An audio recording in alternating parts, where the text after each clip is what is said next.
Continuamos en Hoy por Hoy Vigo, aquí seguimos, estamos no plató de Televigo, na entrevista dual como cada martes, e hoxe imos a falar cunha viguesa que ten un cargo de relevancia na nosa terra e que tamén queremos falar con ela de moitísimos asuntos que están marcando a actualidade. Ela tócalle pois negociar nesas importantes mesas de traballo pois coas administracións, coa Xunta de Galicia, coa patronal, tamén moitos asuntos que marcan o día a día dos traballadores e das traballadoras, e tamén queremos falar pois con Amelia Pérez de moitos asuntos, así que saudamos a secretaria xeral de Comisións Obreiras en Galicia. Amelia, que tal? Moi boas tardes. Boas tardes. Antes de nada, perdona que che corrisa, sino vanme a matar no morrazo. Son de Moaña. É verdade, é verdade. Son de Moaña, inda que toda a vida traballando en Vigo, estudiando en Vigo, pero son de Moaña e vivo en Moaña. Eso é verdade. Bueno, Amelia, como estás? O primeiro. Pois moi ben, e nunha etapa dulce, podería decilo, e con moito traballo, iso sí, con moito traballo e con unha situación, bueno, pois complicada.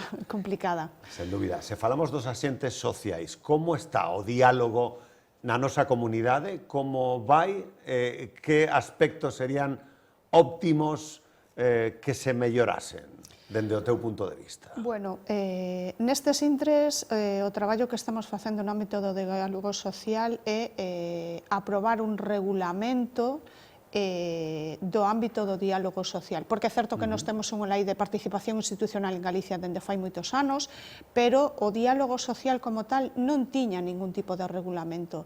Acabamos de negociar e de acordar coa Xunta de Galicia ese regulamento, que pasou o período de exposición pública, que terá que ir ao Parlamento de Galicia, e despois é cando abriremos esas mesas de diálogo social, que veremos se teñen algún tipo de concreción ou non, porque unha cousa, polo menos para a Comisión Obreiras, é o diálogo social, outra cousa a concertación social, que son dos cousas diferentes.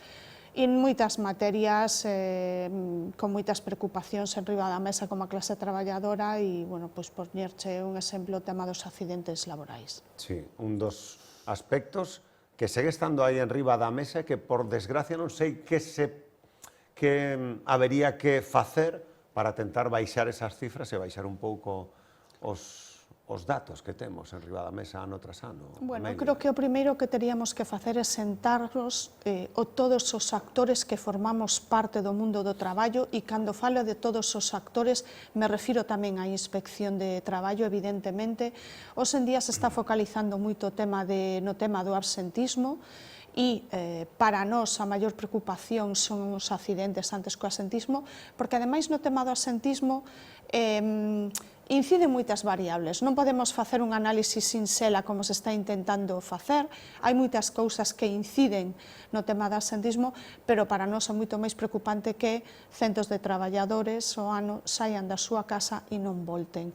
Entón, bueno, eu creo que o primeiro que habería que facer, como decía, é abrir unha mesa na que estivera a Administración Autonómica, as entes sociais, Inspección de Traballo, e fagamos un análisis e unha avaliación do que pode estar acontecendo. Oye, e incluso dende o punto de vista das organizacións sindicais, o mellor, un relax por parte dos traballadores e traballadoras nas medidas. Pero creo que é importante que se aborde ese análisis de distintas perspectivas. Que análises facedes dende Comisións Obreiras o melón que se abriu do horario laboral, da xornada laboral? Que importancia ten, agora que sigo o debate, tamén hai unha sentenza moi recente, como analizades precisamente ese debate, ese melón que se abriu hai pouco tamén? Bueno, pois, primeiro que estamos acostumbrados a abrir melóns, normalmente cada pouco tempo sempre vai tocando algo, pero eu creo que co que me quedaría é que moitas veces tamén, cando temos que abordar novos debates ou novos retos, O que prima a veces é, no, é que isto se facía así durante moito tempo, no, é que é mellor non abrir aí. Eu creo que se ao final o que intentamos é mellorar as condicións de todos os traballadores e as traballadoras, non podemos rehusar abordar certos debates e sobre todo con certos dogmas ou certos mantras, por decirlo así, que levan instalados durante moito tempo, sabes, no mundo laboral e que parece que nunca é o momento aceitado para facelo. Bueno, pois, igual que cando foi o tema do incremento do salario mínimo que decían, no, que si se sube é que vai haber destrucción de emprego, e a realidade amosou que non era así. Entonces, bueno, a primeira parte é iso, o sea, saber que tes que facer o debate dende un punto de vista construtivo, saber que hai distintas posicións na mesa e intentar chegar ao final a un acordo que nos beneficie a ambas partes, pero non podemos estar todo o rato coa cabeza metida no burato. Houve un estudo precisamente do teu sindicato, Amelia, importante, horas extras gratis, non? Calculabades máis ou menos 7.600 euros anuais. En riba da mesa, ademais do estudo, da análise, propostas. Como combatir precisamente esa perda de poder adquisitivo dos traballadores e tamén esa, bueno, pois, algo que se mantén ao longo do tempo, que son as horas extras extraordinarias, gratuitas, ademais do que se...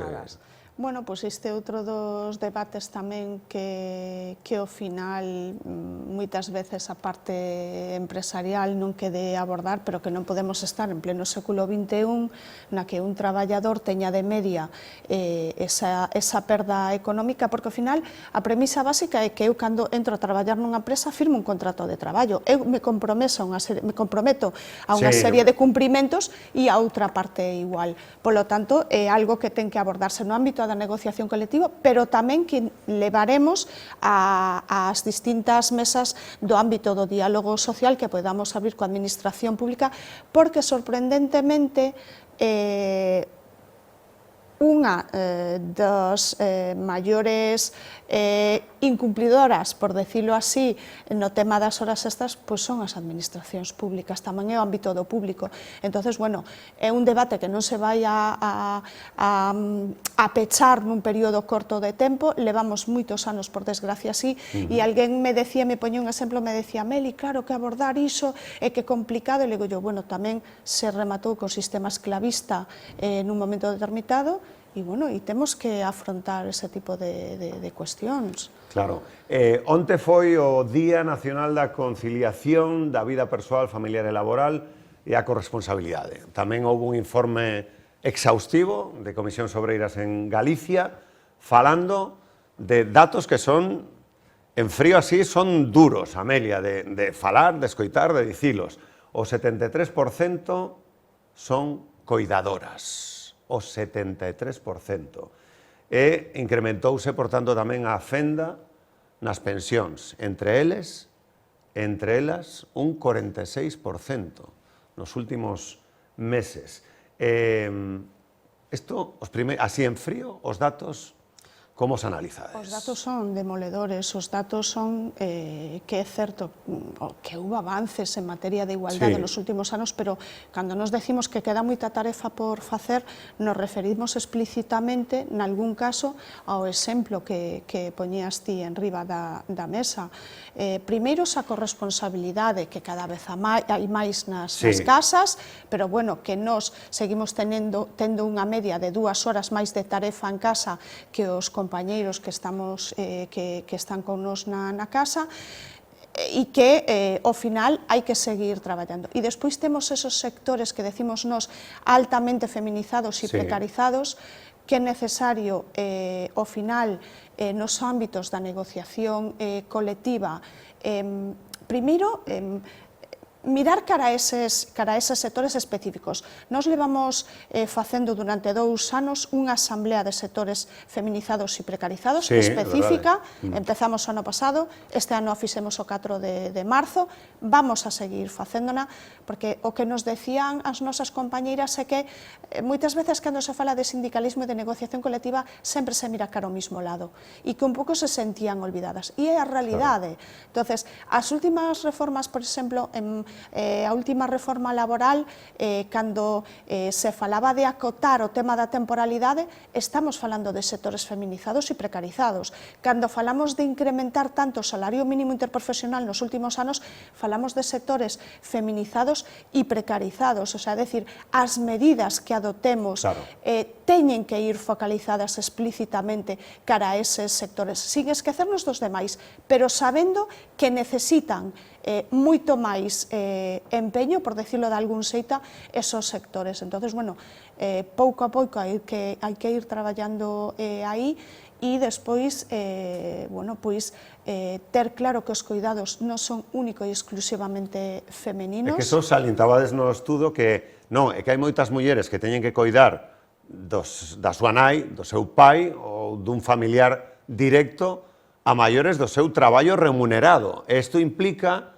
e aí tamén aportades solucións, que hai que traballar para esas eivas en poder ter postos de responsabilidade, postos de dirección, poder tamén ter maior igualdade nas condicións, porque son eivas precisamente, non? E que ademais do meu traballo despois teño que ir porque teño que ir coidar a miña nai. Isto pasa moitísimo tamén aquí en Galicia. Sí, sigue pasando moitísimo todavía, son cambios sociales que requiren un tempo, e despois tamén é certo que aí é necesaria unha actuación política, é dicir, é necesario políticas públicas que se comprometan dunha vez por todas coa lei de dependencia, é dicir, a lei de dependencia non pode ser unha subvención de 5.000 euros para que ti te quedes en casa cuidando dos teus maiores, porque ademais eu non teño nin a preparación, nin a capacidade como para coidar e darlle os cuidados necesarios aos nosos maiores. Entonces, políticas públicas de dependencia e despois esos cambios sociais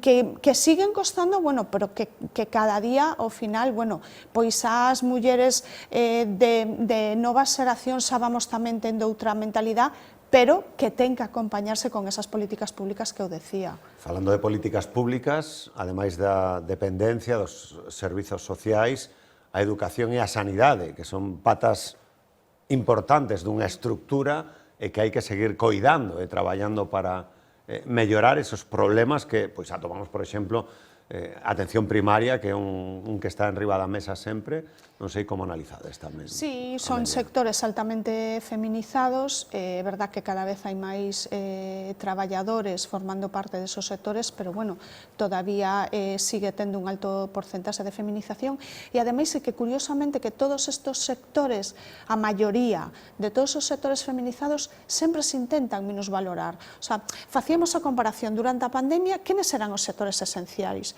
Pois as empresas de limpieza, e logo cando falamos de condicións laborais, sorprendentemente sempre se intenta menos valorar. Dábamos un exemplo, por exemplo, nesa asamblea de sectores feminizados, de unha compañeira nosa que é profesora de educación infantil. Incluso os mesmos empresarios dicen que vos só cambiades pañales. Non é certo. É que se non coñeces a túa propia empresa, mal vamos entonces. Non son cambiadoras de pañales, son mestras de educación infantil, é moito máis, sabes, estamos poñendo máis de esas persoas os primeiros anos da vida dos nosos cativos e das nosas cativas. Exactamente, entonces, bueno, esa parte tamén, ao final, bueno, tamén a propia patronal ten que interiorizar o traballo que se fai desde esos sectores. Moitas veces falamos dos sectores estratéxicos da nosa terra, na que estamos agora, falamos da automoción, falamos do sector naval, que vive ese momento tan potente, e tamén, por exemplo, sectores que van marcando un pouco as pautas. No sector naval, por exemplo, no metal do que falamos, e que hai unha negociación en riba da mesa. Por un lado están o crecemento que se está a producir exponencialmente, por outro lado están as reivindicacións dos traballadores e, por ende, dos sindicatos. Amelia, como van esas negociacións? Es optimista para seguir avanzando e profundizando agora que se fala dese bo momento destes sectores estratégicos? Bueno, concretamente no convenio do metal de Pontevedra creo que podían ir mellor as cousas, por decirlo dun xeito elegante, e E ao final, cando nos facemos unha reivindicación na mesa, non é para que todos os marxes empresariais se traduzcan en beneficios pola a parte social, pero sí que ten que haber unha correlación, é dicir, se nos malos momentos facemos ese exercicio de responsabilidade de contención, nos momentos mellores nos que os marxes empresariais están medrando e levan medrando nos últimos anos, ten que haber un reparto tamén para a clase traballadora, porque ao final é verdad que unha simbiosis entre parte empresarial e parte social, sí, que ao final unha empresa vaya ben. Polo tanto, esa simbiosis ten que traducirse nesa mellora no convenio colectivo. Eu creo que é algo razonable. Pois agardemos que así sexa, que será moi importante. Amelia Pérez, moitísimas grazas por estar con nós, por achegarte ao plató de Televigo, e nada, que sexa un bo ano tamén no diálogo social, que será importante tamén, que redundará en beneficio dos traballadores e das traballadoras. Moitísimas grazas por estar con nós. Gracias a vos por invitarme. Amelia Pérez, que estivo aquí con nós no plató de Televigo, de seguida voltamos na radio, temos que viaxar da man de Juan Óscar Otero ata Buenos Aires. Hoxe é un día moi especial tamén en Argentina.